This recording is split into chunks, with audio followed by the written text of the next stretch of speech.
ಆವಣಿ ರಾಮಲಿಂಗೇಶ್ವರ ಸ್ವಾಮಿ ಬ್ರಹ್ಮರಥೋತ್ಸವಕ್ಕೆ ಭಕ್ತ ಸಾಗರ. ಬೀರಪ್ಪನಹಳ್ಳಿ ಗೌಡನವರ ನರಸಿಂಹಮೂರ್ತಿ ಕುಟುಂಬದಿಂದ ಲಕ್ಷಾಂತರ ಭಕ್ತರಿಗೆ ಅನ್ನ ಸಂತರ್ಪಣೆ. ಕೋಲಾರ ಜಿಲ್ಲೆಯ ಮುಳಬಾಗಿಲು ತಾಲೂಕಿನ ಆವಣಿ ಕ್ಷೇತ್ರದಲ್ಲಿರುವ ಪುರಾಣ ಪ್ರಸಿದ್ಧ ರಾಮಲಿಂಗೇಶ್ವರ ಸ್ವಾಮಿ ದೇವಾಲಯದ ಬ್ರಹ್ಮರಥೋತ್ಸವವು ಅಪಾರ ಭಕ್ತಿಭಾವ ಮತ್ತು ವೈಭವದೊಂದಿಗೆ ಮಂಗಳವಾರ ಅದ್ದೂರಿಯಾಗಿ ನೆರವೇರಿತು. ರಥೋತ್ಸವದ ಅಂಗವಾಗಿ ದೇವರ ದರ್ಶನಕ್ಕೆ ಸುತ್ತಮುತ್ತಲಿನ ಜಿಲ್ಲೆಗಳು ಹಾಗೂ ನೆರೆಯ ರಾಜ್ಯಗಳಿಂದ ಲಕ್ಷಾಂತರ ಭಕ್ತರು ಆಗಮಿಸಿ ಧನ್ಯತೆ ಪಡೆದುಕೊಂಡರು. ಇನ್ನು ರಾಮಲಿಂಗೇಶ್ವರ ದೇವಾಲಯದಲ್ಲಿ ಭಕ್ತರು ಸರತಿ ಸಾಲಿನಲ್ಲಿ ನಿಂತು ದರ್ಶನ ಪಡೆದರು.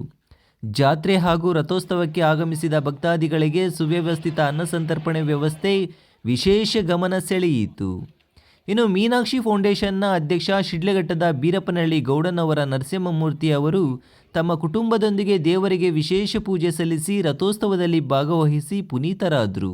ಇನ್ನು ದೇವಾಲಯದ ಆವರಣದಲ್ಲಿ ಲಕ್ಷಾಂತರ ಭಕ್ತರಿಗೆ ಅನ್ನ ಸಂತರ್ಪಣೆ ವ್ಯವಸ್ಥೆ ಮಾಡುವ ಮೂಲಕ ಮಾನವೀಯ ಸೇವೆಗೆ ವಿಶಿಷ್ಟ ಮೆರುಗು ತಂದರು. ಇನ್ನು ಅನ್ನ ಸಂತರ್ಪಣೆ ಕಾರ್ಯಕ್ರಮಕ್ಕೆ ಮುಳಬಾಗಿಲು ಶಾಸಕ ಸಮೃದ್ಧಿ ಮಂಜುನಾಥ್ ಅವರು ಚಾಲನೆ ನೀಡಿದರು. ಕಳೆದ 15 ವರ್ಷಗಳಿಂದ ನಿರಂತರವಾಗಿ ಅನ್ನದಾನ ಸೇವೆ ಮಾಡಿಕೊಂಡು ಬರುತ್ತಿರುವುದನ್ನು ಸ್ಮರಿಸಿದ ನರಸಿಂಹಮೂರ್ತಿ ಅವರು, ಆರಂಭದ ದಿನಗಳಲ್ಲಿ ಸಾವಿರಾರು ಮಂದಿಗೆ ಅನ್ನ ಸಂತರ್ಪಣೆ ಮಾಡುತ್ತಿದ್ದೆವು. ಇಂದು ದೇವರ ಕೃಪೆಯಿಂದ ಲಕ್ಷಾಂತರ ಭಕ್ತರಿಗೆ ಅನ್ನ ಸೇವೆಯನ್ನು ಹಂತ ಹಂತವಾಗಿ ವಿಸ್ತರಿಸಲು ಸಾಧ್ಯವಾಗಿದೆ ಎಂದು ತಿಳಿಸಿದರು.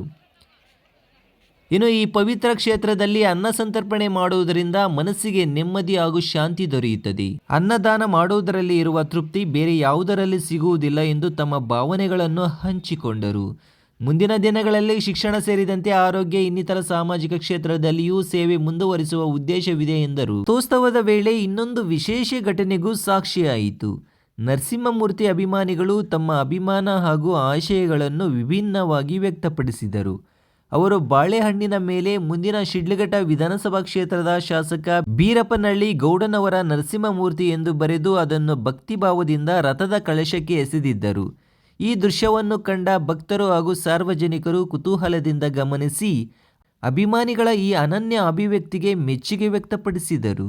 ಭಕ್ತಿಭಾವದೊಂದಿಗೆ ಸಾಮಾಜಿಕ ಸೇವೆ ಮತ್ತು ಸಾರ್ವಜನಿಕ ಬದುಕಿನ ಮೇಲೆ ನಿರೀಕ್ಷೆಯನ್ನು ಒಟ್ಟುಗೂಡಿಸಿದ ಈ ಘಟನೆ ರಥೋತ್ಸವದ ಸಂಭ್ರಮಕ್ಕೆ ಇನ್ನಷ್ಟು ವಿಶೇಷತೆ ನೀಡಿತು. ಇದರಿಂದ ಬೀರಪ್ಪನಹಳ್ಳಿ ಗೌಡನವರ ನರಸಿಂಹಮೂರ್ತಿ ಅವರ ಮೇಲಿನ ಜನರ ವಿಶ್ವಾಸ ಮತ್ತು ಅಭಿಮಾನ ಸ್ಪಷ್ಟವಾಗಿ ವ್ಯಕ್ತವಾಯಿತು. ಸಂತರ್ಪಣೆ ಯಶಸ್ವಿಯಾಗಲು ನೆರವೇರಲು ಸಹಕರಿಸಿದ ಮುಳಬಾಗಿಲು ತಹಶೀಲ್ದಾರ್ ಹಾಗೂ ತಾಲೂಕು ಆಡಳಿತ ಸಿಬ್ಬಂದಿಗೆ ಅವರು ಕೃತಜ್ಞತೆ ಸಲ್ಲಿಸಿದರು. ಸುವ್ಯವಸ್ಥಿತ ಅನ್ನ ಸಂತರ್ಪಣೆ, ಭಕ್ತರ ಶಿಸ್ತುಬದ್ಧ ಭಾಗವಹಿಸುವಿಕೆ ಮತ್ತು ಭಕ್ತಿಭಾವದಿಂದ ಕೂಡಿದ ವಾತಾವರಣದಿಂದ ಈ ವರ್ಷದ ಆವಣಿ ರಾಮಲಿಂಗೇಶ್ವರ ಸ್ವಾಮಿ ಬ್ರಹ್ಮರಥೋತ್ಸವವು ವಿಶೇಷವಾಗಿ ಗಮನ ಸೆಳೆಯಿತು. ಇನ್ನು ಈ ಸಂದರ್ಭದಲ್ಲಿ ಮೀನಾಕ್ಷಿ ಫೌಂಡೇಶನ್ನ ಮಂಜುಳಾ, ದ್ಯಾವಪ್ಪ, ನಿರಂಜನ್, ಕೃಷ್ಣ, ಹರಿಕೃಷ್ಣ, ಕೋಲಾರ ಯಾದವ ಜಿಲ್ಲಾಧ್ಯಕ್ಷ ಕೊಂಡರಾಜನಹಳ್ಳಿ ಶ್ರೀನಿವಾಸ್, ಯಶವಂತ್, ಚಿಂತಾಮಣಿ ಯಾದವ ಸಂಘದ ಅಧ್ಯಕ್ಷ ಅಶ್ವಥಪ್ಪ, ಪೂಜಾರಾಮನಹಳ್ಳಿ ರಮೇಶ್, ಶಿಡ್ಲಘಟ್ಟದ ಗುರುಬರಪೇಟೆ ವೆಂಕಟೇಶ್, ರಮೇಶ್ ಸೇರಿದಂತೆ ಅನೇಕ ಗಣ್ಯರು ಹಾಗೂ ಭಕ್ತಾದಿಗಳು ಹಾಜರಿದ್ದರು.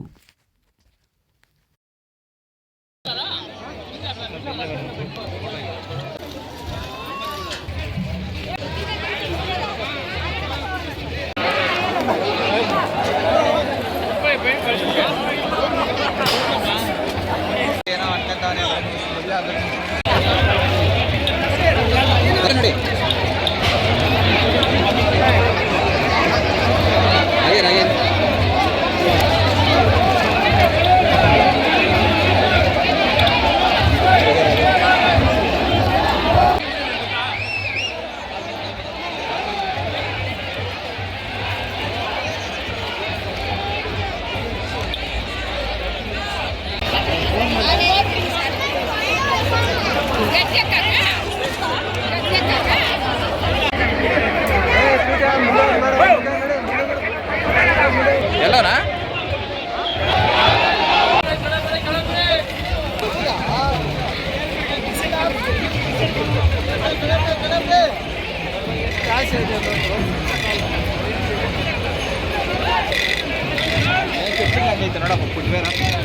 ಪ್ರತಿ ವರ್ಷದಂತೆ ಆವನಿ ಕ್ಷೇತ್ರದಲ್ಲಿ ಮತ್ತೊಮ್ಮೆ ಈ ಒಂದು ಕ್ಷೇತ್ರದಲ್ಲಿ ತಾವು ಅನ್ನದಾಸೋಹಕ್ಕೆ ಏರ್ಪಡಿಸಿದರೆ ಏನು ಅನಿಸ್ತದೆ ಸರ್? ಈಗ ನಮಗೆ ಇದು 15ನೇ ವರ್ಷ ಈಗ ಮಾಡ್ತಾ ಇರೋದು. ಈಗ 15 ವರ್ಷದಿಂದ ಮಾಡ್ಕೊಂಡು ಬರ್ತಾ ಇದ್ದೀವಿ. ಮೊದಲನೇ ಅಂದರೆ ಐ ಥಿಂಕ್ 2010 ಅಥವಾ 9 ಮಾಡಿದ್ದು. ಆವಾಗ ಬರೀ 1,000 ಜನಕ್ಕೆ ನಾವು ಅದು ಮಾಡಲೇಬೇಕಾದ್ರೆ ತುಂಬ ಜನ ಬಂದು ವಾಪಸ್ ಹೋದರು. ಅದಕ್ಕೆ ಬೇಜಾರಾಗಿ ಈಗ ಇಲ್ಲೇ ಮಾಡಿ ಒಂದು ಲಕ್ಷಾಂತರ ಜನಕ್ಕೆ ಅನ್ನದಾನ ಮಾಡೋಣ ಅಂತ, ಅನ್ನ ಸಂತರ್ಪಣೆ ಮಾಡೋಣ ಅಂತ ಹೇಳ್ಬಿಟ್ಟು ಇವತ್ತು ಮಾಡ್ತಾ ಇದ್ದೀವಿ. ಸರ್, ತಮ್ಮ ಸೇವೆ ಇನ್ನೂ ಮುಂದುವರಿಯಲು ಯಾವ ರೀತಿಯಾಗಿರ್ತಕ್ಕಂಥ ಕ್ಷೇತ್ರಗಳನ್ನು ಆರಿಸ್ಕೊಂಡಿದ್ದೀರಿ ಸರ್? ಈಗ ಶಿಕ್ಷಣ ಕ್ಷೇತ್ರದಲ್ಲಿ ಮಾಡ್ತಾ ಇದ್ದೀವಿ. ಇನ್ನೂ ಅನೇಕ ಕ್ಷೇತ್ರಗಳಲ್ಲಿ ಮುಂದುವರಿಸ್ತಾ ಇದ್ದೀವಿ, ಅದನ್ನು ಮುಂದುವರಿಸ್ಕೊಂಡು ಹೋಗ್ತೀವಿ. ಈಗ ಇಷ್ಟೊಂದು ಲಕ್ಷೋಪಾದಿಯಲ್ಲಿ ಈ ಒಂದು ಕ್ಷೇತ್ರದಲ್ಲಿ ಜನರ ಸಂದಣಿ ಇದೆ. ಸೊ ಅಷ್ಟು ಜನಕ್ಕೂ ತಾವು ಅನ್ನದಾಸೋಹ ಮಾಡ್ತಾ ಇದ್ದೀರಿ ಸರ್. ಹೇಗೆ ಅನಿಸ್ತಾ ಇದೆ ಸರ್ ಈ ಒಂದು ಪ್ರಸಿದ್ಧವಾಗಿರ್ತಕ್ಕಂಥ ಕ್ಷೇತ್ರದಲ್ಲಿ? ನಮಗೆ ಇಲ್ಲಿ ಅನ್ನ ಸಂತರ್ಪಣೆ ಮಾಡಿದ ಅಟ್ಲೀಸ್ಟ್ ಮಿನಿಮಮ್ 1 ತಿಂಗಳು ನೆಮ್ಮದಿ ಶಾಂತಿ ಕೊಡ್ತಾರೆ ಭಗವಂತ. ಅದಕ್ಕೆ ಮಾಡ್ಕೊಂಡು ಹೋಗ್ತಾ ಇದ್ದೀವಿ. ಅಷ್ಟೊಂದು ತೃಪ್ತಿ ಆಗುತ್ತೆ, ಅಷ್ಟೊಂದು ಖುಷಿ ಆಗುತ್ತೆ. ಈ ತೃಪ್ತಿ, ಈ ಖುಷಿ ಇನ್ನೊಂದರಲ್ಲಿ ಸಿಗೋದಿಲ್ಲ ಅಂತ ನಮಗೆ ಅನಿಸುತ್ತೆ ಸರ್. ಅಂತ ಇಲ್ಲಿನ ಮುಳಬಾಗಿಲು ತಹಶೀಲ್ದಾರು ಮತ್ತು ಇಲ್ಲಿನ ಸಿಬ್ಬಂದಿಗೆ ನನ್ನ ಕೃತಜ್ಞತೆಗಳನ್ನು ಸಲ್ಲಿಸುತ್ತಾ ಧನ್ಯವಾದಗಳು. ನಾನು ಹುಟ್ಟಿದಾಗಿಂದ ನನಗೆ ತಿಳುವಳಿಕೆ ಬಂದಾಗಿಂದ ನಮ್ಮ ತಂದೆಯವರ ಸೇವೆಗಳನ್ನು ನಾನು ನೋಡ್ತಾ ಬಂದಿದ್ದೀನಿ. ಆ ಒಂದು ಭಕ್ತರಿಗೆ ನಾವು ಅನ್ನ ಕೊಟ್ಟಾಗ ಆಗೋ ತೃಪ್ತಿ ಎಷ್ಟು ಕೋಟಿ ಹಣ ಮಾಡಿದ್ರು, ಎಷ್ಟು ಕೋಟಿ ಸಂಪಾದನೆ ಮಾಡಿದ್ರು ಸಿಗಲ್ಲ ನಮಗೆ. ಹಾಗೆ ನಮ್ಮ ತಂದೆ ಈ ಸಂಕಲ್ಪವನ್ನು ನಾನು ನಡೆಸ್ಕೊಂಡು ಹೋಗ್ಬೇಕಂತ ಹಾರೈಸ್ತೀನಿ. ಧನ್ಯವಾದ. 6ರಿಂದ ಅನ್ನದಾನ ಸ್ಟಾರ್ಟ್ ಮಾಡಿದ್ದೀವಿ.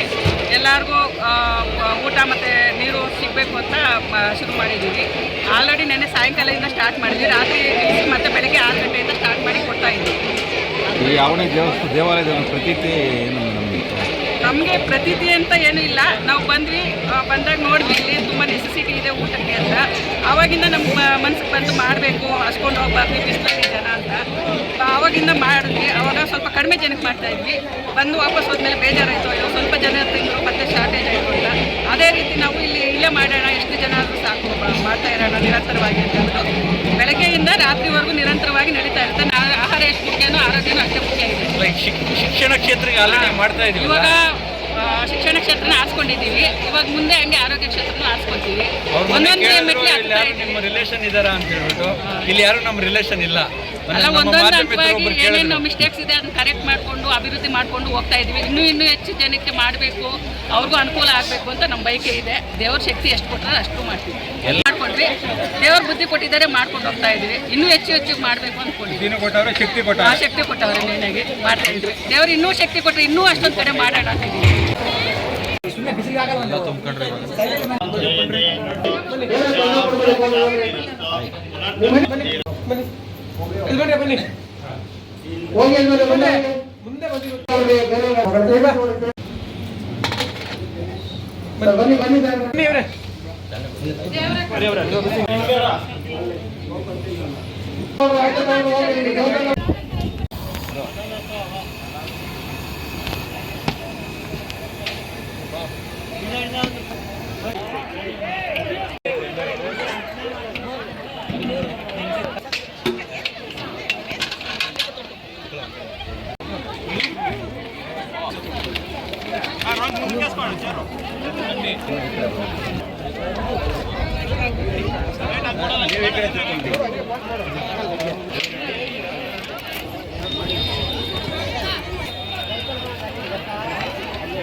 ವೆಂಕಟೇಶ್ ಈ ಕಡೆ